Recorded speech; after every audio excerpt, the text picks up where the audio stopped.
सजे सवार दी हाथ पाँव भर दी शौक सिंगार पूरा हमरा के कर दी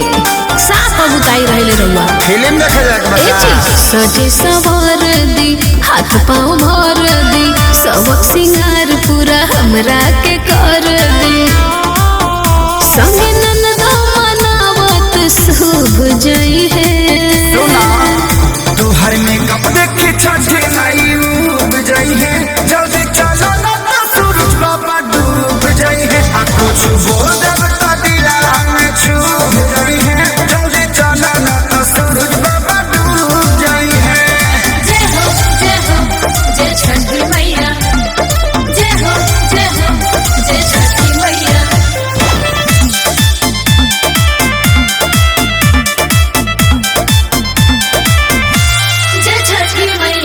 धोती ही फल फल हारी पेनत बने हम साड़ी तोरा भजन बजवाई होता वे सब तैयारी जाई दोबारा खाली घरे में रहे के काहे डाका करू हो देखा हो गईले अरघ के बेरिया हो घर ही में लगावे लुदरिया हो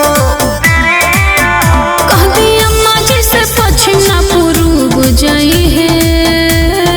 जाई देखी कहीं चल जाई है चल तोहर में कपड़े की छठी माई डूब जाई है जल्दी चलो ना तो सूरज बाबा डूब जाई है कुछ बोल दे तो दिलवा में चूब जाई है जल्दी चलो ना तो सूरज बाबा डूब जाई है ना डूबिए जबले हम ना जाए।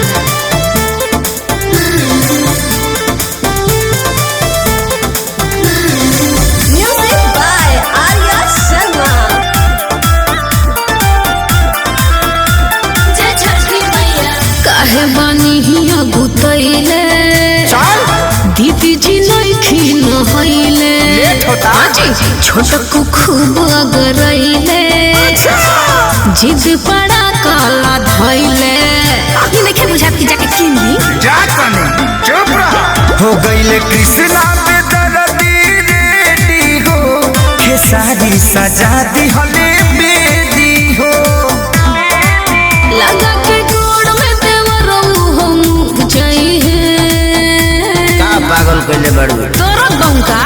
तोहर में कपड़े के छठे आई डूब जाई है जल्दी चला ना तो सूरज बाबा डूब जाई है कुछ बोल दे तो दिलवा में चूब जाई है जल्दी चला ना तो सूरज बाबा डूब जाई है चला चलिए गुताई बते यही में चलता ना सुधर